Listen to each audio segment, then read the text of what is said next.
that something that we talked about the first day of this book study. Don't believe me. Okay? I'm just an alcoholic. Okay? You got to check it out for yourself. If you believe me, it won't do you any good. What does your book say? Okay? Why are these words there? Why did they write it down? Okay? What does it actually say? What does it actually mean? Okay? We do book studies just so everybody can be informed, find out what the differences between the kinds of drinkers are, what is required, what's not. Okay? Obviously, nobody can hold a gun to your head and make you work the steps. It's got to be your choice. Uninformed choices don't work very well, do they? Anybody in here besides me ever made an uninformed choice? Okay. Next sentence, it says, we saw. And something I'd like you to begin to notice in the book is this word, see, variations on the word see. See, we have seen, we see, we now see, we saw, we looked. See, notice, words like that. See, as opposed to, we talked about, we discussed, we hoped, we wished. You'll never find any terms like that in this book. See? But you do see, we see and we saw, we learned, see, we observed, all that kind of stuff. See, these are very open-minded, active kinds of things that all these guys and women did in the early days. They all had to have an open mind to begin to learn. None of them were born with this information. Okay, so we saw that it really worked in others. Do you see that it really works in others? See? That's an interesting question these days in Alcoholics Anonymous. See? Some people go to many meetings and never run into anybody in whom it has worked. See? That's kind of interesting. Okay, so we saw that it really worked in others, and we had come to believe in the hopelessness and futility of life as we had been living. See? Have you come to believe in that? Have you admitted your powerlessness? See? The out-of-controlness of your own life? Okay, when therefore, see, we stuck out our hands, when therefore we reached out, is that what it says? We were approached. See? By who? Recovered alcoholics. When therefore we were approached by those in whom the problem had been solved. See, that's another thing in AA that is turned over. See, we all sit around today and say the newcomer's got to reach out. See, who does the book talk about does the approaching? See? The guy or the woman who has solved the problem has a solution, does the approaching. Okay, so when therefore we were approached by those in whom the problem had been solved, there was nothing left. What does nothing left mean? No choice. See, for us, but to pick up the simple kit of spiritual tools laid at our feet.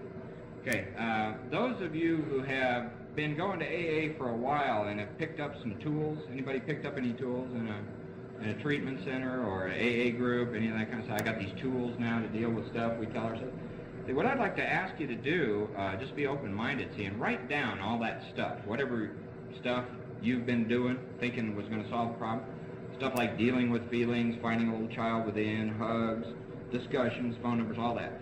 See, and once you got it all down, a whole list, be real thorough, and go back to each one and ask yourself, what's spiritual about this? What is spiritual about this? And then go to the next one. What's spiritual about that? What's spiritual about this? See? And see if the tools you picked up are spiritual tools. See? Or if somewhere along the line, see, you may have picked up a whole bag, see, of tools, see, that really have nothing to do with spirituality, see, but generally deal with emotions, see, and mental things, states of mind, see, physical things. See? It's just something you might do. Take a look, see, and compare that with what you find in the book. Compare your list with what you see in the steps. Ask yourself if those things on your list, see, require personal power, see, and self-will, self-reliance, that kind of stuff. See? Just something you can do to become a little more aware. Okay, next sentence says, we have found much of heaven. Yeah, right, sure.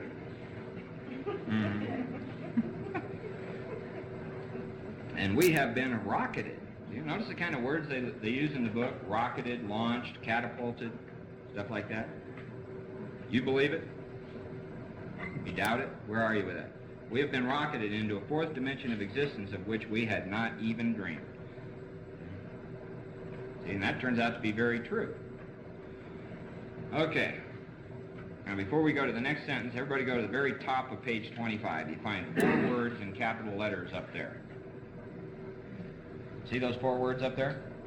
All right. Now, reading that, how many solutions are there? It doesn't say there are 100 solutions. There are 100 programs. It doesn't say take what you like, leave the rest. See, this is some kind of spiritual cafeteria here. Spiritual sizzler. Okay. Okay. See, there is a solution. All right. So what is it exactly? See, they haven't really said what it is, a solution. So next paragraph, back to the middle of the page, it says the great fact. Now, how many facts are they going to talk about when they say the great fact? One fact. Okay. The great fact is just this: we've learned how to love ourselves. We can now deal with our feelings. Now, the great fact, see, is this and nothing less. See, now, what I'd like you to do, see, if you're somebody who is going to actually take that suggestion I gave you and make a list of the stuff you've been into, see, and once you have that down and you find out, see, what it is it spiritual or emotional, take the whole list, apply it to those 3 words and nothing less. Okay? And ask yourself if, no matter how lengthy your list, see, of tools and things you picked up, is it something less, see, than let's read the rest of the sentence, deep and effective spiritual experience. See? Probably what you'll find is no matter how lengthy your list and how neat it sounds, it's probably something less than a deep and effective spiritual experience. Okay? This is just something you can look at, looking at your own experience.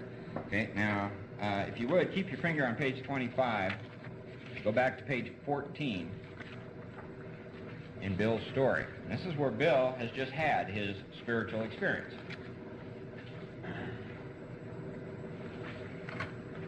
Okay, go right to the middle of the page. It says, Bill says, for a moment I was alarmed, and called my friend the doctor to ask if I were still sane. He listened in wonder as I talked. Finally, he shook his head, saying, something has happened to you I don't understand. But you had better hang on to it. Anything is better than the way you were. Okay, the next sentence is why we came back here. It says, the good doctor now sees many men who have what? Okay, what does the doctor know? He knows that they are what? Yeah, so he knows that these spiritual experiences are real. Okay, now back over on page 25, what are they saying here? The great fact. How many facts is it? See, this is the common solution that was talked about on page 17. The great fact is just this and nothing less, that we have had, past tense, deep and effective what? Spiritual experiences, see, which have revolutionized our whole attitude toward life, toward our fellows, and toward God's universe. See, so the solution in Alcoholics Anonymous is not about putting the plug in the jug and being pissed off and dealing with all the shit that happens in your life. It's about finding a deep and effective spiritual experience, see, which will provide you a solution to all the problems in your life, see, and revolutionize your attitude and outlook. See. Anybody in here ever tried to change their own attitude besides me and failed? See, when I was new, people used to tell me you need an attitude of gratitude. And I'm just like, okay, how do I do that? See, I'm sitting there with this fuck you thing going on. Yeah, right. See, and people said, kept telling me I had an attitude that would make a freight train take a dirt road. See, stuff like that. See, they were right. See, they were right. But I couldn't change my attitude. See, no matter how much I tried, I couldn't change my attitude. So there was something I could change, and that's what I did. See, I changed my act. Okay? I couldn't change my attitude. So there I was in AA, going to meetings, being Mr. Wonderful, speaking wise things. See, same old attitude, but a totally different act. I memorized the cliches. I patted people on the back. I hugged them, went to dances. See, got into barbecue committees and, did all that stuff. Same old guy, unchanged, see. And at the end of 1 year of that, frenetic activity in Alcoholics Anonymous, I was about to blow my brains out, because I hadn't found a solution to my problem. I was going to go drink again. Anybody got any experience like that? See, noticing that you put the plug in the jug, change your act, and life gets worse? Yeah, see? See, well, that's my experience, too. I'm a real alcoholic. I'm powerless, and my life's unmanageable. Okay, back to page 25. I want you to notice how wishy-washy this next sentence is. Okay? Matter of fact, everybody take your pen and make the note, wishy-washy. See? In the margin, right next to this sentence. Vague. Hard to understand. Okay? It says, the absolute. Everybody know what absolute means? Certainty. The absolute certainty.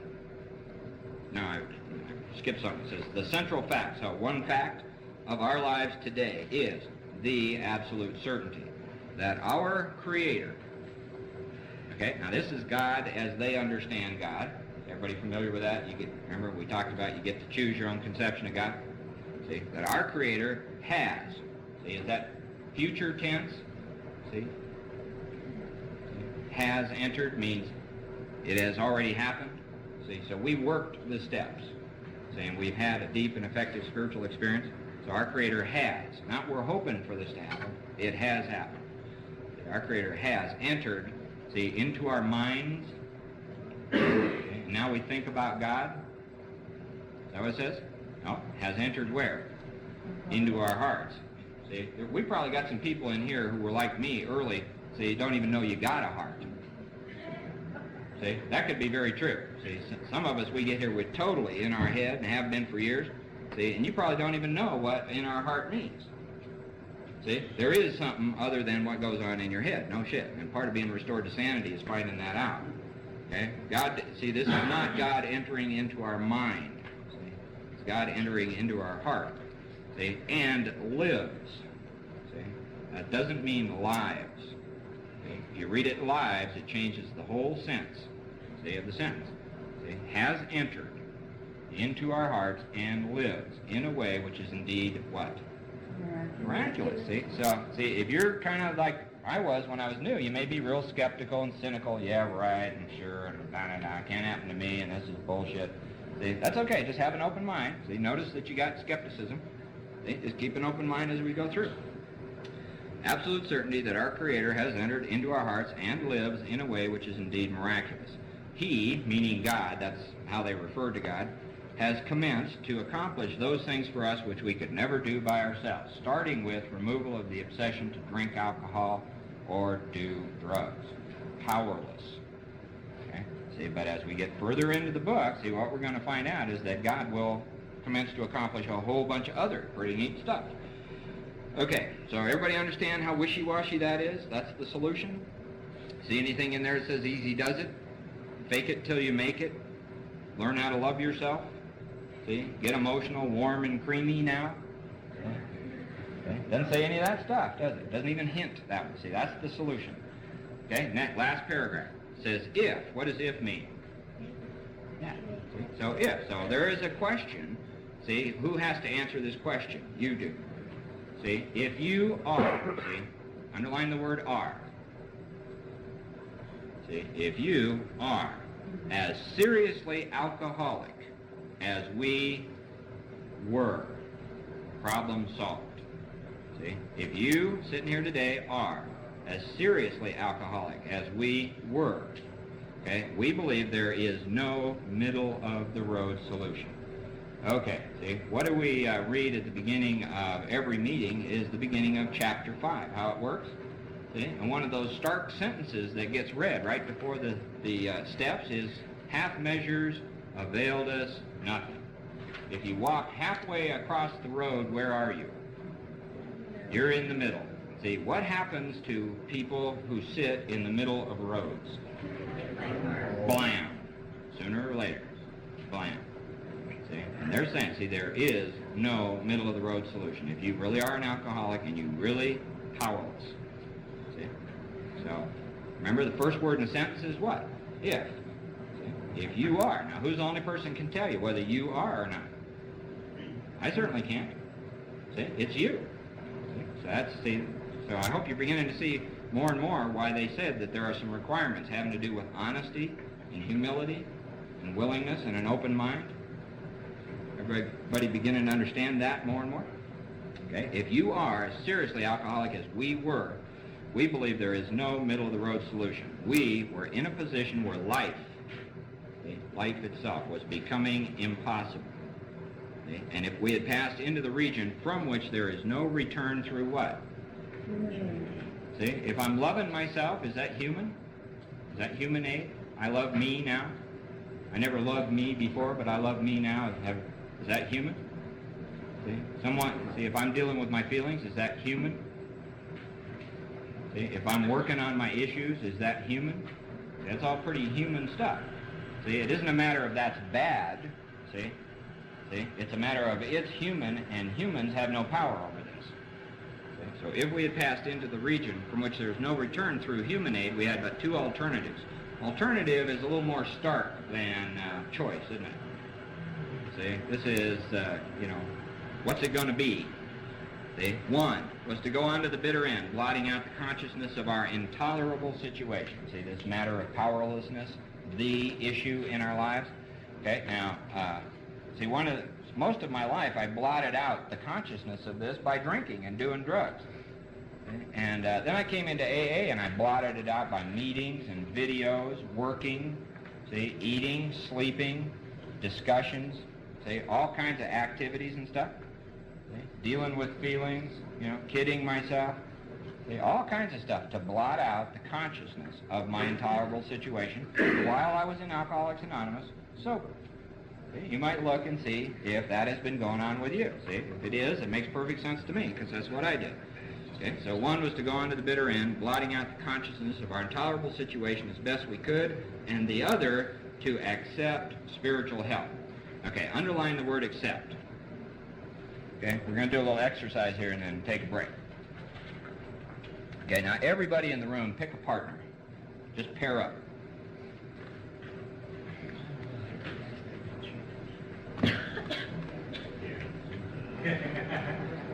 Okay, has everybody got a partner? Find a partner. Okay, now one of you become partner A and the other one of you become partner B. Just you determine who's A and who's B.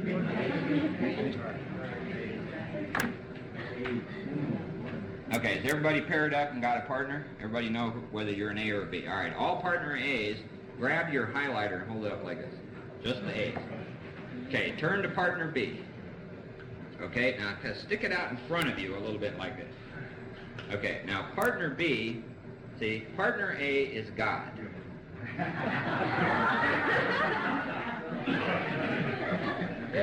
Did you all want to be God somewhere along the line? Here, you're God. Okay, and what they have in their hand, see, this highlighter is your spiritual awakening. Okay, you need this. See, now, what I'd like you to notice before you do anything at all is just look and see where your right hand is right now, partner B. Look and see where your right hand is. Okay, don't move it, just look at it. See? Notice where it is. Now what I'd like you to do is to reach out and take that spiritual awakening from God. Okay, did everybody do that? All right, now, partner B, see, who was in control of that situation? B, right? The taker. See? The taker was just in control of the situation, right? Everybody see that? All right, now give the highlighter back to Guy.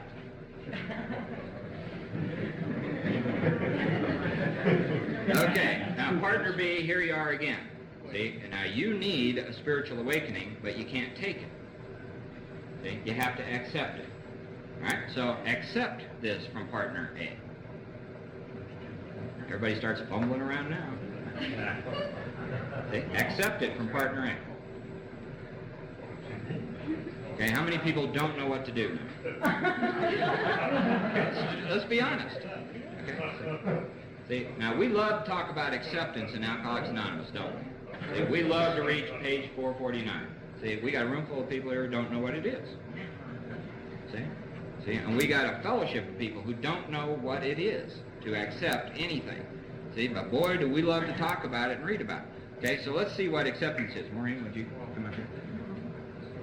Okay, now, Maureen's going to be God. I'm going to be See, the guy who needs a spiritual awakening, hold it up. Okay, Maureen's saying, here it is. See, now, see, I'm a self-willed alcoholic who can't admit he's powerless, and I think I can take a spiritual awakening from God. See, I think I have control over my life and my sobriety and my recovery. See, this is not going to work. See, therefore, I have to accept from God here a spiritual awakening. Now, what does that mean? See, this hand, this life has to turn over. Okay? And the steps are going to make me humble enough to do that. See? And then God can do what? Yeah, put it. Okay? And that's the only way I can accept it. See? As long as I'm trying to take it, I'm fucked. See? But if I can become humble enough, see, by working these steps to accept some spiritual help from God, see, I can be a recovered alcoholic with a solved problem. See? So you might look at your own experience, see, and see if you're still trying, see, to take something from God, see, to be in control of your own recovery, life, sobriety, and all that, see. And what does that have to do with the whole issue of being powerless and unmanageable? See? Those of us who still think we can take from God and that God's going to back us up and all that, see, probably on the wrong track. We got two alternatives. One is to go on to the bitter end, blotting out the consciousness of our intolerable situation as best we can, and the other is to accept spiritual help. See, but if you're going to accept it, you aren't in control of it. See, that is now up to your higher power. That makes you what? Vulnerable, right? Everybody go, whoa, not sure I like that. See, I didn't like it. See, I'm powerless. Okay, last sentence there. It says, this, see, this we did. See, it doesn't say this we talked about, this we thought over, this we discussed, this we did because, number one, we honestly wanted to. See? And there's a big difference between needing to and wanting to. A lot of us, see, can recognize the need, we don't want it. See, denial in AA, see, a lot of us deny the problem, see, then we deny the solution.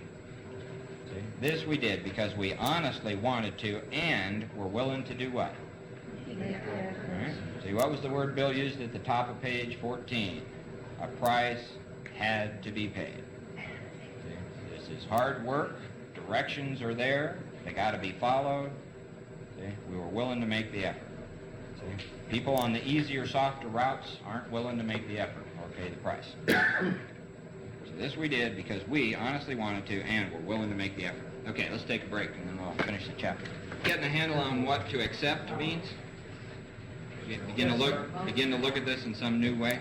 Okay. See, now, see, when we talk about the program of Alcoholics Anonymous and the steps of Alcoholics Anonymous, so it can be very difficult to accept, see, that. See, especially if we, have been through a lot of treatment and psychotherapy and a whole lot of other things, see, which we also hear in Alcoholics Anonymous meetings, see, which are not this. See, it can be very difficult to accept this. See, so I realize that this can be kind of controversial and you might feel a little threatened if you're someone who's into hugs and all that. See, so just one more time I want to, make clear, see, that this is not a, I'm not standing up here saying that meetings are bad, hugs are bad, dealing with feelings is bad, John Bradshaw is bad. None of that's bad. See, the point is, are you powerless? See, and what's going to solve that problem? See, that's the point. That's the message of Alcoholics Anonymous. See, that's the one that was passed on to me. There's nothing that I'm saying up here that I thought up. I'm a 25-year, quarter of a century drunk, see, who was dying. Okay, see, so you might just, see, look at your own experience. See, this is not to attack anything. See, we're trying in Alcoholics Anonymous to carry a message, see, to alcoholics who haven't found a solution to the problem, see, and that there is a solution to it. Okay, so have an open mind. So, one more thing about an open mind. I want to give everybody a demonstration of an open mind. Everybody take your hand, hold it up like this. Make a fist. All right? Now, if I asked you to just keep your hand like that with a fist and continue on with the book study, how long do you think your hand would stay that way? Yeah, Some of us a minute, some of us maybe 5 minutes, something like that. But sooner or later, what would your hand do? See? Because you get interested in what's in the book, and your hand would just relax automatically and do what? It would open. See, it's not the natural position of the hand to be in a fist. The natural position of the human hand is to be relaxed, open. Does that make sense? Okay, see, so let's say that I had a bag full of diamonds up here, see, and we got about 32 people in this room. Let's say I have 32 diamonds, and they're all worth a minimum of $10 million apiece. I walked around the room, and I put one of these diamonds in everybody's hand, okay, and I told you that if you simply, see, were able to keep your hand in a fist, which would keep the diamond in your hand, see, if you were able to do that for 24 hours without letting go of it, you could keep the diamond, sell it, and keep the money. Do you think you'd be able to do that? You think you'd be able to? Yeah, see, we'd all be able to do that. See, now, see, the natural position of the hand is open, see, but the hand would be closed for 24 hours. See, why? Because there's something of value in it. Okay? There's something of value in it. See, now, if you replace hand with mind, see, why does a mind stay closed? See, if the natural position, see, of the human mind, the alcoholic mind, is to be open, see, what would keep your mind closed? Something of value in it. Must be something of value in it, see. So what's your task then? Find out what that is. See, what's in people's minds? Old ideas. See, what do? They hang on to them. Okay, so you might look. See, it's very simple. People's minds are closed for one reason only. There's something of value in there. Okay. Does that make sense to you? See, so if you're having a struggle with this, see, if you're finding it hard, see, to be open, see, look and see why you're closed. Okay, top page 26. So we find out there's only two alternatives. One, go on to the bitter end, see, down the doom curve. See, the other, to accept spiritual help. This we did because we honestly wanted to, and we were willing to do the work. Okay, next paragraph. See, they're going to give us an example now. It says, a certain American businessman, if you're interested in the history of AA, this guy's name is Roland Hazard.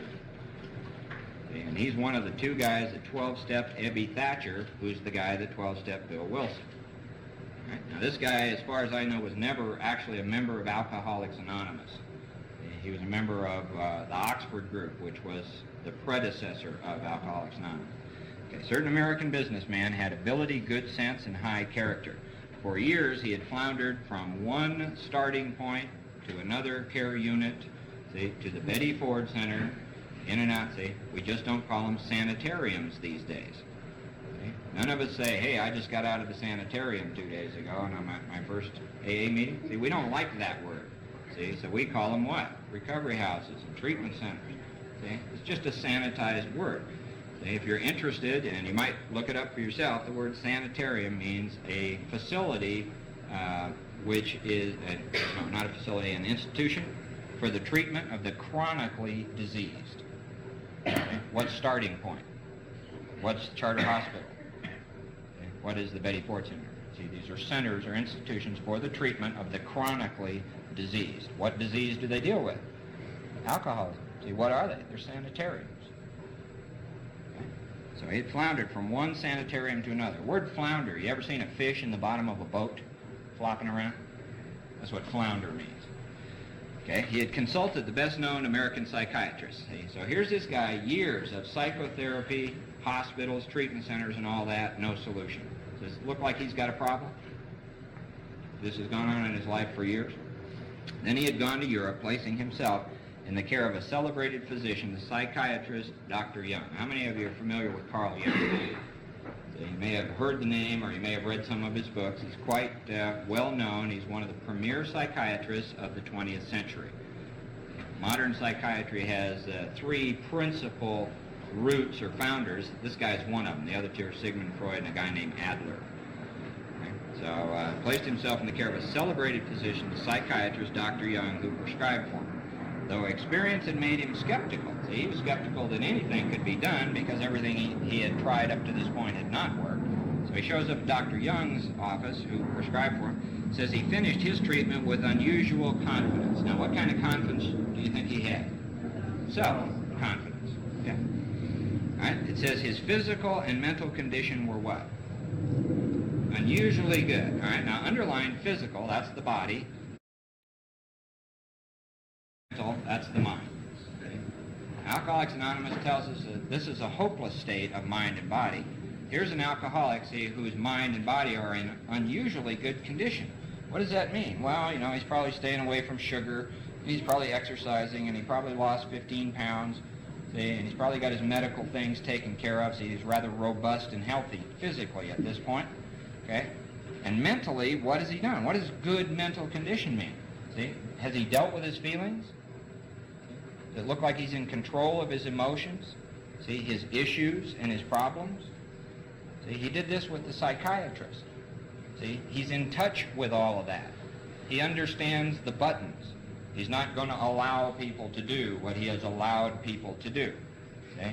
He's going to change his life, see? Mentally clear, physically healthy. Everybody see that? See? You think you could spend a year with the world's greatest psychiatrist and not come out of it? Kind of like that? Hey, I think I know what I'm doing now. See? And would that give you great self-confidence? See? What's self-confidence? Personal power.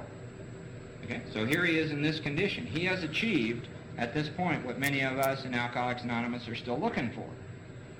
Okay? So his physical and mental condition were unusually good. Above all, he believed. See, and you might ask yourself, see, if you believe this. See, because a lot of us see in this, all this dealing with our feelings and getting in touch with this, that, the other thing, see, it's about this sentence. He believed he had acquired such a profound knowledge of the inner workings of his mind. See? What are you trying to acquire? See? What is all of this issue work that we do if it isn't trying to acquire a profound knowledge of the inner workings of our mind and our emotions? Isn't that what it is? That's what it was when I was doing it. Okay, so here's this guy. He believes he has acquired all this profound knowledge. You ever met anybody in AA who really spoke profoundly and then went and got drunk? I've known a lot of really profound people. See, they really knew how to talk about all this stuff, and then they went and got drunk. See? So he believed he had acquired such a profound knowledge of the inner workings of his mind and its hidden springs. See, that relapse was what? Unthinkable. Now, where's the main problem of the alcoholic? In the mind. When you don't think something, where don't you think it? See? So here's this guy who doesn't think it is at all possible for him to drink again. Anybody ever been in that position here besides me? And drank again? See? So this guy thinks relapse is unthinkable. Let's all read the next sentence together out loud. Nevertheless, he was drunk in a short time. Physically healthy, mentally clear, in touch with his feelings and his emotions. See? He knows what happened to him when he was a kid. He's dealt with it all. And what happened? He drank anyway. Okay? More baffling still, he could give himself no satisfactory explanation for his fault. He doesn't have a clue. Okay? What was the description of the real alcoholic that we found earlier in the chapter? See? Once in a while he may tell the truth, and the truth, strange to say, is that he usually has no more idea why he took that first drink than you have. Okay? And here's Roland in this condition. Okay? So he returned to this doctor whom he admired. See, he didn't think the doctor was a jerk. See, and asked him point blank why he could not do what? Recover. Now, see, up above where it says physical and mental condition were unusually good, see, what did he think at that point? He thought he had recovered. See? That's the illusion. See, that goes on. Okay? Asked him point blank why he could not recover. Underline the next sentence, please. It says, he wished, everybody know what wish means? Wanted. He wished above all things to regain what? Self-control. What are you trying to get? See? Are you trying to turn your will and your life over to God, or are you trying to get self-control? See? Ask yourself. See? That's what I wanted, self-control. I wasn't about to admit I was powerless, that there was nothing I could do. I wanted knowledge, and I wanted to discuss, and I wanted to deal, and I wanted to think, and I wanted to doubt, and on and on and on. It's all about self-control. I could not, would not face the fact that I was powerless. Okay? So here's Roland. That's what he wanted, self-control. See, he seemed quite rational and well-balanced with respect to other problems, yet he had, underline the next two words, no control whatever over alcohol. See, so he went to the doctor because he was drunk. See, and the doctor helped him get sober. He left the doctor, and what happened? He got drunk. See? So he doesn't have control of his drinking, and he doesn't have control of his sobriety either, does he? He has no control whatever over alcohol. Why was this? Anybody wonder why this is? Okay, he begged the doctor to tell him the whole truth, and he got it. In the doctor's judgment, he was what? Pine box. Everybody remember the pine box from the first meeting? He could never regain his position in society, and he would have to place himself under lock and key or hire a bodyguard if he expected to live long. See? And that was a great physician's opinion. All right, now, see, that's not the opinion of me, and it's certainly not the opinion of my sponsor, and it's not Bill Wilson's opinion, and it's not the opinion of Alcoholics Anonymous as a society. Whose opinion is it? The great physician's opinion. See? One of the most celebrated psychiatrists, see, of the 20th century. Whoa. Okay. Then it says, but this man still lives and is a what kind of man? Okay. Remember page 84? Profound alteration and all this? Because he does not need a bodyguard, nor is he confined. He can go anywhere on this earth where other free men may go without disaster, provided he remains willing to maintain a certain simple attitude. See, so there's a promise, and right next to the promise, what do we find? A requirement. Keeping in fit spiritual condition. See, it's a pretty major promise. See, I'm going to read this last sentence with me again. See, I'm going to substitute a word. Here's an old idea. This man, or he can go anywhere on this earth where other perfect men may go without disaster?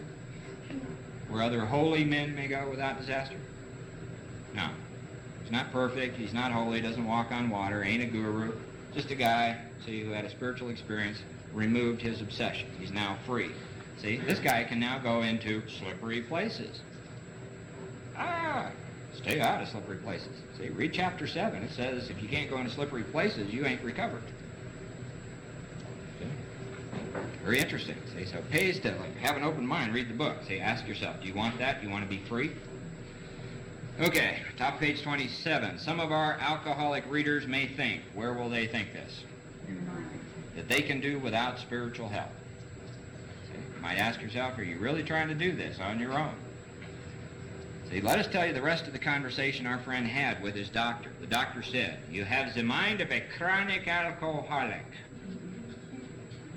I have never seen, underline the next 4 words, one single case recover. Whose opinion is this? Carl Jung. I have never seen one single case recover. Where that state of mind existed to the extent in you, see, if you just flip back over on page 24 to the last 2 paragraphs, you find your name there. That's the state of mind. Does it exist in you? See? Here's the greatest shrink of the 20th century saying 100% death rate. See, Dr. Silkworth had about a 2% success rate. See, Carl Jung saying, I've never seen anybody recover. Our friend felt as though the gates of hell had closed on him with a clang. So, being a good alcoholic, Roland is going to look for the loophole. Okay? He said to the doctor, is there no exception? Yes, replied the doctor, there is. And you can see Roland going, all right. Exceptions to cases such as yours have been occurring since early times, here and there, once in a while. How do you like those odds? Here and there, once in a while. See? Alcoholics have had what are called vital spiritual experiences. All right, the word vital means necessary to life. See? If we took you down to a hospital, cut you open, and removed one lung, sewed you back up, would you die? No. See, one lung is not vital. See, but if we cut you open and took out your heart, sewed you back up, would you die? Yeah. Why? Yeah, heart is a vital organ. See, there are a lot of things in our lives that are not vital, like eyesight, hearing, hair, beauty. See, a lot of stuff. See, that's not vital. See, but there are some very basic things, see, that are necessary to our life. Everybody see that? See, now, he's putting the spiritual experience in that category, vital spiritual experience. Okay, to me these occurrences are what? Phenomena. They appear to be in the nature of huge emotional displacements and rearrangements. Ideas, emotions, and attitudes, which were once the guiding forces of the lives of these men, are, and what's the next word you see? Suddenly. Okay. Didn't we see that same word when Dr. Silkworth wrote at the beginning? See, one of the things that's being told newcomers is that there aren't any quick fixes. See, there certainly aren't any easy fixes in Alcoholics Anonymous. See, but if you want results, see, in your life, see, you can have those quite suddenly if you're willing to do the work and follow the directions.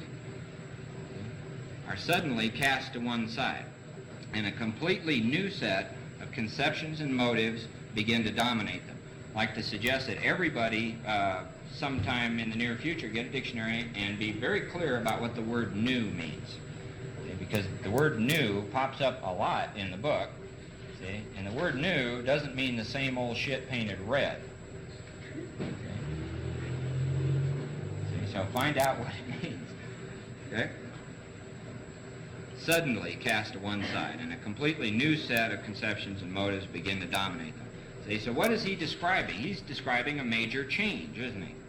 See, there's a change that's going to go on. What did Dr. Silkworth say was necessary to bring about recovery? An entire psychic change. See? And so here's a little bit better and more in-depth description of what that's like. Okay? It says, in fact, I've been trying to produce some such emotional rearrangement within you. With many individuals, the methods which I employed are successful, but I have never been successful with an alcoholic of your description. See the words never been successful? Okay, keep your finger right there. Go back to the doctor's opinion, page XXVII, which is page 27. XXVII. Go down to the last paragraph where it says, I do not hold, and then go up one sentence and see the words do not respond in the previous sentence. Everybody see that? Many types do not respond to what? The ordinary psychological approach. All right, so we've been looking over the last few weeks over, have we tried ordinary psychological self-help methods, treatment methods, all that, and have we not responded to it? See? And all of us went, yeah, I haven't responded. See? And here's Dr. Young talking to Roland and saying, see, you don't respond to things that work with other people because of this state of mind, this hopeless state of mind. You don't respond to reason. See? That's the obsession. See? I've never been successful. I got nothing to offer you. See? Now, a lot of us don't believe this, see, so we're trying to still work with ordinary psychological methods, and in many cases calling them spiritual, see, when they're not. See? We're looking here, see, at a spiritual solution. Here's Dr. Young telling Roland that that's his only hope. See, that ordinary psychological methods will not solve his problem. See, they did all they could do for him. He was in unusually good mental and physical health, and what happened? He got drunk again. Hopeless. Doomed. Okay? So he's telling him there's a spiritual experience, that's it. See, everything else is what doesn't work. All right? And this makes Roland feel good. See, why? See, Roland is apparently a Christian, a churchgoer. See, next sentence, or next paragraph. It says, upon hearing this, our friend was somewhat relieved, for he reflected that after all, he was a good church member. See, and many people who come to AA are good church members. They, have religious convictions and all that. See, some of us come here, we hate God. Others, we say there is no God. Others say we don't know. And some of us who come are religious kinds of people. See, but we all came here, why?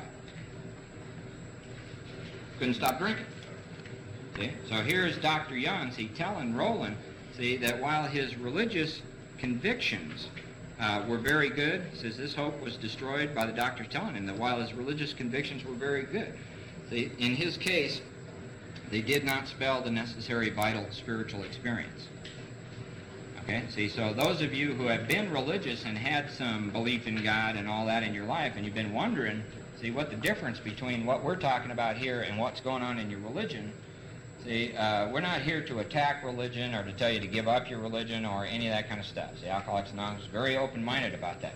See, what we just ask everybody who walks in the door to do is ask yourself, see, is what you're doing working? See? And do you want a solution? See? In order to have a solution, you've got to understand the problem. Okay? See, so religious convictions for all of us are good things, but they didn't solve our problem. If they had, we never would have come here, would we? Okay? See, so if you've been wondering about that, see, and the book is going to talk more about that, especially when we get over to chapter 4. You might find it very interesting.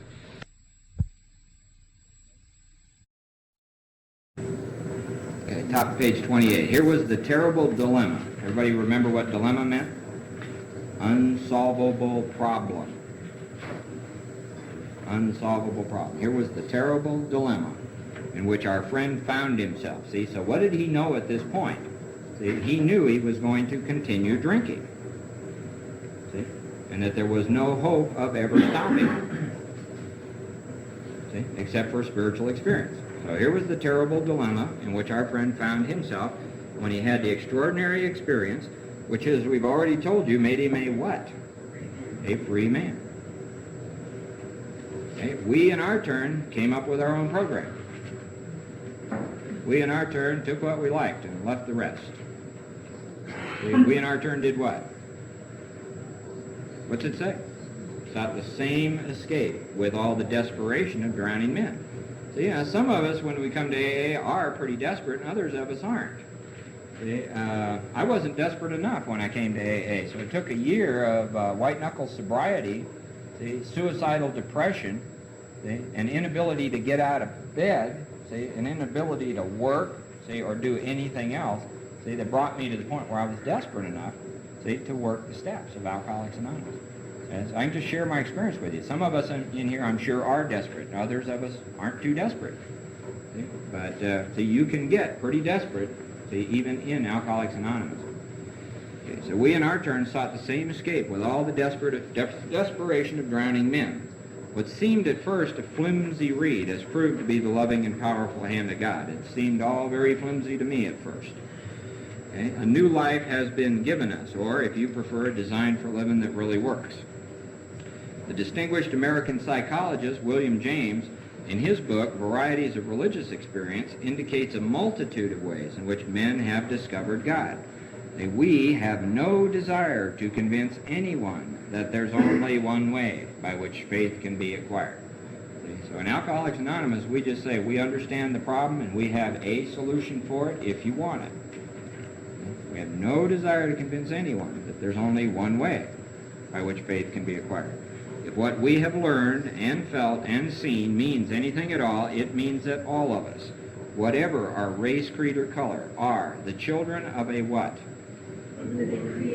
Okay, keep your finger on the word living in front of Creator. Go back to page 25, to that middle paragraph.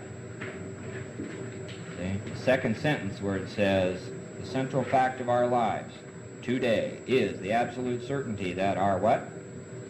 Creator has entered into our hearts and lives. What kind of Creator? A living Creator. Okay? And lives in a way which is indeed what? Miraculous. All right. Remember last week when we went over the appendix on spiritual experience, see what they told us, that our members had found an unsuspected what? Inner resource. See, it's not ourself. See, it's an experience of God within us. See? And they said that this awareness is the essence of a spiritual experience. See? Does that seem out of reach to you? See? Is that a new idea? Is that an unacceptable idea? See? If it is, see, you might begin to examine your old ideas, right? You have something more valuable to you in there. Okay, we're the children of a living Creator with whom we may form a relationship. See, are most of us, when we come here, see, are you like me? You're all concerned about your relationships with your wives, your husbands, your children, your bosses, your friends, your parents, and all that? See, all of us are putting those relationships first, right? What happens? We go get drunk. See, what relationship do we need to put first? We need to form a relationship with who or what? God. See, with whom we may form a relationship. See, that is the issue we're trying to solve here. See, God, a higher power, will then begin to solve these other problems in our life. Okay? So with whom we may form a relationship upon simple and understandable terms. You might make a note in the margin of your book that the simple and understandable terms they're talking about are spelled out on page 62 in the last paragraph. And when we get to step 3, we're going to go over that so that everybody understands that pretty clearly. See, very simple, very understandable terms. Page 62 in the last paragraph, see, where it describes the decision. See, some of us, we come to AA and we get very baffled and we start saying things like, I don't know the difference between my will and God's will. How do you tell? See? How do you make this decision? How do you know if you've made it? See? I turned it over, I took it back. See? This is very confusing to a lot of us. See, the book says very simple, very understandable thing. See, so if you've had some questions about that, stick with us. It's going to get answered. Okay? Simple and understandable terms. As soon as we are willing and honest enough to try. See, what are the requirements here? Honesty, open-mindedness, willingness. Okay? Those having religious affiliations will find here nothing, zero, zip, disturbing to their beliefs or ceremonies. See? So if the spirituality of the program of Alcoholics Anonymous has scared you or made you think that you need to give up your religion, that is not the truth. Hang on to your religion, that's great, that's cool. Okay, there's no friction among us over such matters. We think it no concern of ours what religious bodies our members identify themselves with as individuals. This should be an entirely personal affair. If it's an entirely personal affair, who's it up to? You. See? Totally up to you, how you want to conceive of God and what you want to do, see, in this area. Entirely personal affair, which each one decides for himself, in the light of past associations or his present choice. Not all of us join religious bodies, but most of us favor such memberships. Okay, in the following chapter, which is chapter number what? 3. Chapter number 3. In the following chapter, there appears an explanation of what? Alcoholism. See, it's not an explanation of heavy drinking, not an explanation of a lack of self-esteem, or a lack of self-confidence. See? It's not an explanation of dysfunctional families, see? Or any of that kind of stuff. See? In the following chapter, there appears an explanation of alcoholism, the disease, as we understand it. See? As if we don't know enough already, see? We got a whole other chapter. Whoa. Okay. As we understand it. And then a chapter addressed to who? Agnostic. All right, see, now, chapter to the agnostics is probably the most unread chapter in the big book. See? It's my guess that maybe half the people in Alcoholics Anonymous even own a book. Of the people who own it, maybe 15-20% actually read it. Of the 15-20% who actually read it, about half of them skip chapter 4 because they immediately conclude, I'm not an agnostic. See, so when you start going down that way, so you find very few people, see, who have ever even read the chapter to the agnostic. See, so it's something you might look at. It's got some very valuable information in it. It's all about step 2, the first half of step 2. Okay, many who were once in this class are now among our members. Surprisingly enough, we find such convictions. The word conviction just means beliefs. See, no great obstacle to a what? Spiritual experience. See? So another idea that people have when they come into Alcoholics Anonymous is, well, I've never been religious, I've never had any faith, I've hated God, and I still do, and all that sort of stuff. See, and the book tells us, so what? So you can still find this solution. No big deal. See? So no matter where you've been in terms of God and religion so far in your life, see, you can still have this. It can happen for you. Okay, see the last 3 words in that sentence? A spiritual experience. Everybody see those? Second line of the page 29. Okay, look on the first 4 words on the page are what? There is a solution. Those are the first 4 words on the page. Okay. Now, how many solutions have we found in this chapter? Just one? You seen anything that said easy does it, take your time, wait for the fog to lift, do a step a year? Have you seen any of that? Have you seen any cliches at all, and there is a solution? Okay. Have you seen anything about going to AA meetings? No? See, they just told us that there is a solution to the problem of being doomed to drink again. See? And the solution is a deep and effective, what? Spiritual experience. Okay, so we say, we have to ask ourselves, am I convinced of that? If I am, see, then quite obviously my question is going to be, see, how am I going to get it? Okay. I don't know how to make that happen. See, I can deal with my feelings. See, I can do all that kind of stuff. I can get in touch with my emotions, but I don't know how to have a spiritual experience. Next sentence. Further on, clear-cut suggestions are given, showing how we did what? Did I make a mistake? Clear-cut what? Directions. What does clear-cut mean? Precise. Yeah. Clear-cut directions are given, showing how we recover. Remember when we went through the forward of the first edition and there were some italics there that said to show other alcoholics precisely how we have recovered is the main purpose of this book? So further on, clear-cut directions are given showing how we recover. These are followed by 43 personal experiences. Now, depending on the printing of your book may say 42 or 44 there. There are some varying numbers. Mine says 43. Okay, each individual in the personal stories describes in his own language and from his own point of view, see, what? The way he established his relationship with God. See, that's the solution.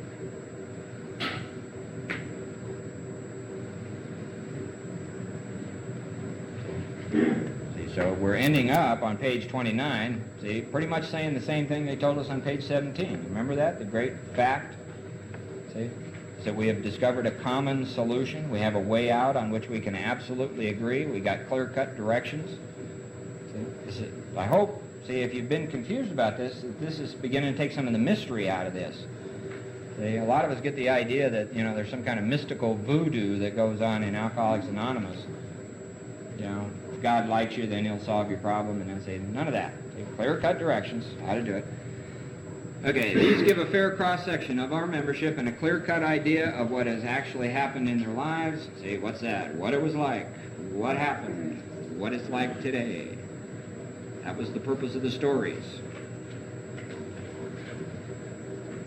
Okay, we hope no one will consider these self-revealing accounts in bad taste. Our hope is that many, what kind of men and women? Men and women will see these pages. Desperately in need will see these pages. And we believe that it is only by fully disclosing ourselves and our problems that they, the newcomers in other words, will be persuaded. What's another word for persuaded? Convinced. See, to say, what? Yes, I am one of them too. One of, what does the word them mean? As opposed to what? A hard drinker, a moderate drinker, a substance abuser, chemically dependent. I'm a real alcoholic. The purpose of this book to say help somebody see, give them enough facts to see whether they really are an alcoholic or not. See, once, what is that? Say I'm a real alcoholic, step one. Then what? Step two, I must have this thing. Notice that, see, the alcoholic's attitude is going to change as soon as he's persuaded that he's a real alcoholic. I must. See, suddenly this guy is, see, takes on his own must. Okay, I must have this thing. What's this thing? Deep and effective spiritual experience.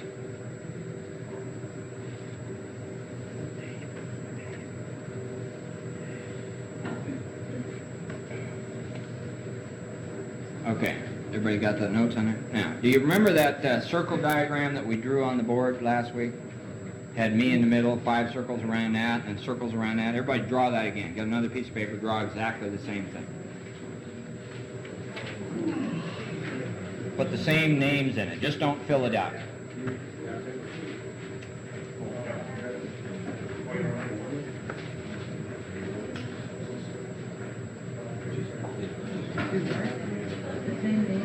Same names. Anybody who wasn't here last week, lean over and ask your neighbor to show you how to do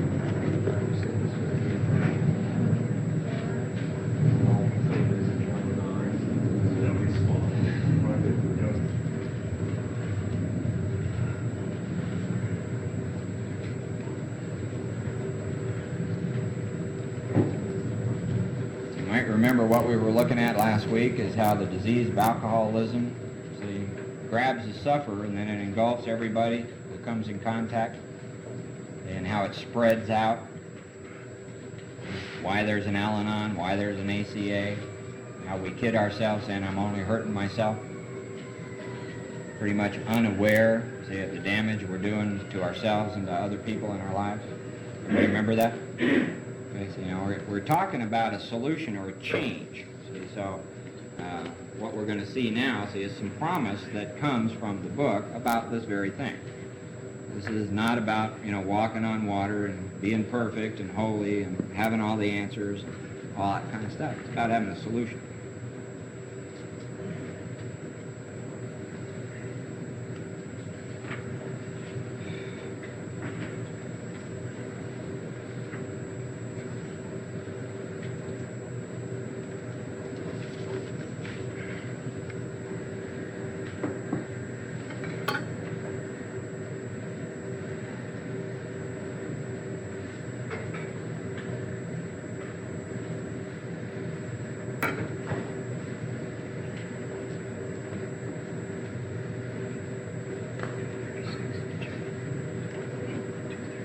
Everybody got it? Okay, now if you would, open your book to page 164. Everybody likes to skip to the end, right? It's all skip to the end.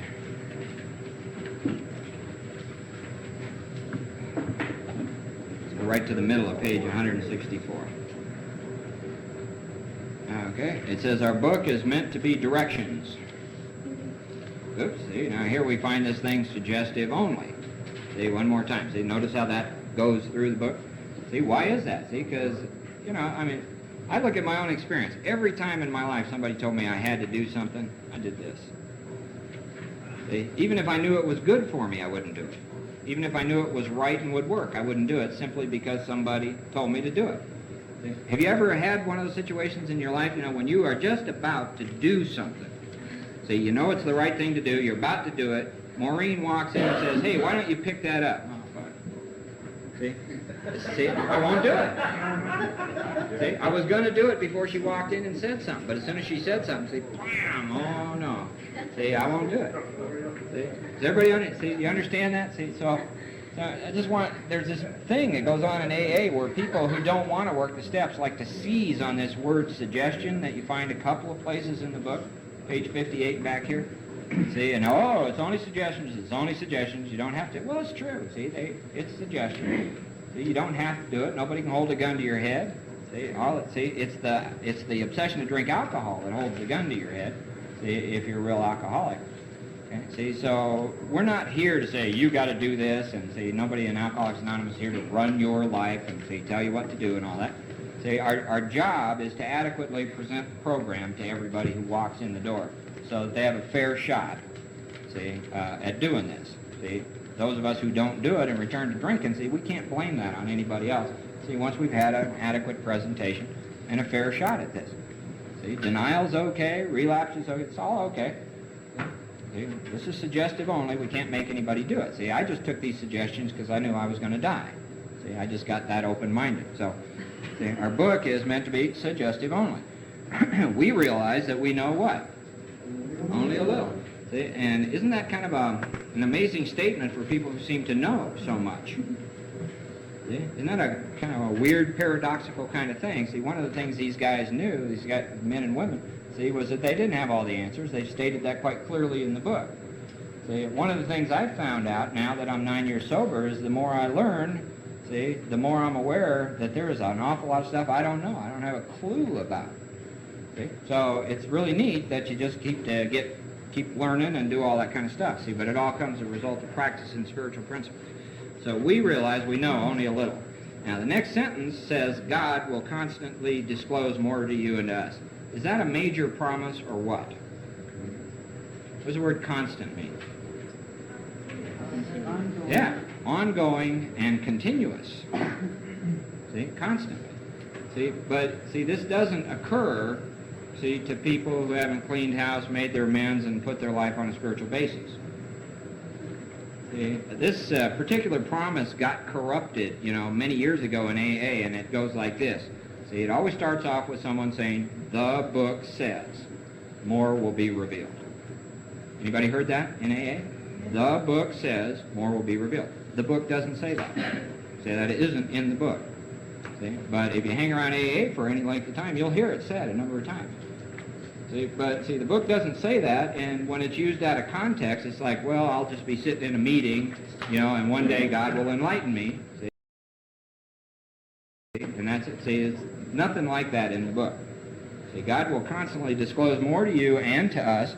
See, but notice that there are some action and requirements that follow this.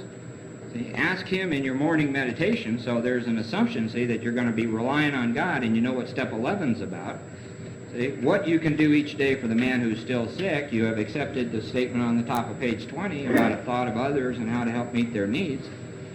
Okay, the promise is the answers will come, boom. See, but what's the requirement right next to it? Big if. Big if. Your own house is in order. Okay, so ask yourself, is my house in order? What's the evidence? The answers will come if your own house is in order. Okay, ominous warning, but obviously you cannot transmit what you haven't got. Okay, does that seem pretty clear? That's logical to most of us, right? You can't transmit something you haven't got. See, let's say Joe's van broke down, see, and had a carburetor problem. See, I could like blow smoke up Joe's butt for an hour and a half about how much I know about cars. I couldn't fix it, and I couldn't show him how to do it. See, but I can talk a game of cars, see, with him for a while. See, I couldn't transmit to him knowledge and experience that I don't have. I can't fix it. See, if my car breaks down, I got to go find Joe or somebody else to fix it for me because I don't know how to do that. Okay, so what do I transmit if I haven't got this? I transmit what I already have. See, that's the not so obvious part of this statement. See, if what I have is resentment, fear, sex problems, selfishness, and self-centeredness, what am I going to transmit? Resentment, fear, sex problems, selfishness, and self-centeredness. See, no matter how much whipped cream, see, I put on the outside so you can't tell. See, you're going to know I'm lying. See, you'll know. Does that make sense? See, you can't transmit what you haven't got. See, not so obviously, you're going to transmit what you do have. There's no way out of it. Everybody see that? Okay? So you can't transmit what you haven't got. So, see to it. All right? Now, does everybody know what see to it means? Are there things in your life that you have to see to all the time? See, do you have to see to it that there's food in the refrigerator, that the utility bills are paid, that there's gas in your car? You have to see to it that your clothes are clean, and you got to take a shower. So you got to see to it about various problems in your relationships, your kids and wives and marriage. See, can you see that there are a lot of things in our lives that we see to all the time? See, that's what see to it means. Okay, take care of this. See to it that your relationship, see, with Him is right. Number one, see, before you do anything else, see, in Alcoholics Anonymous, that's what the steps are about.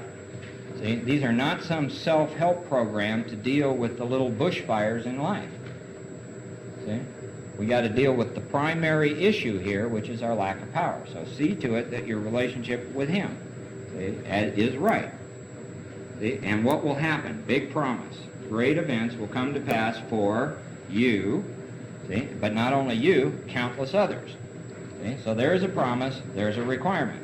In order for the promise to come true, what happens? You have to see to it, see, that your relationship with Him is right. How do you do that? See, you take the steps. Okay, everybody see that? All right, now let's go to the little bubble diagram you just drew where it says me in the middle. Now, the first time we drew that last week, I asked you to color in the me circle representing, see, your own recognition of being somebody who suffered from the disease of alcoholism. Remember that? See, and then we asked ourselves, does this that's going on with me literally infect or engulf other people in my life? See, and we all went, yeah, it does. Can we see how that spreads out from them and affects other people? Yeah, it does. See, so there's the disease being what? Transmitted, whether we're drunk or whether we're sober. Okay, now we need an entire psychic change. So this time, see, take your underliner and color in the me circle But let's assume that this coloring in represents your spiritual awakening or your spiritual experience as a result of the step.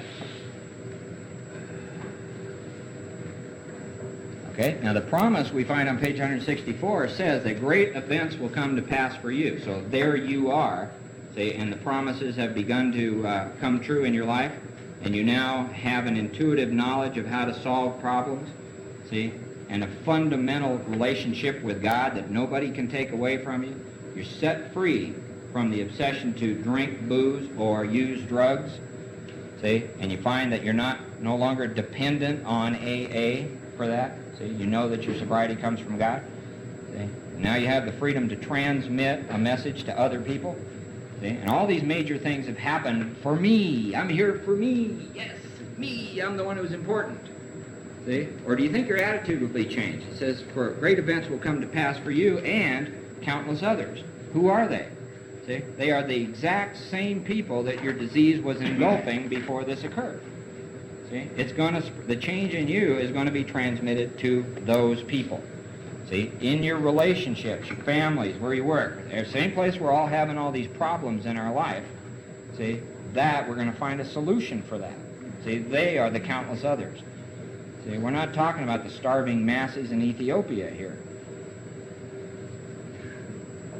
See, so start filling in those other circles, see, and ask yourself if you'd like that to happen in your life, see, because that's what the book is telling you, see, will occur. See, we're all trying to solve the problem where it isn't. We need to solve the problem where it is.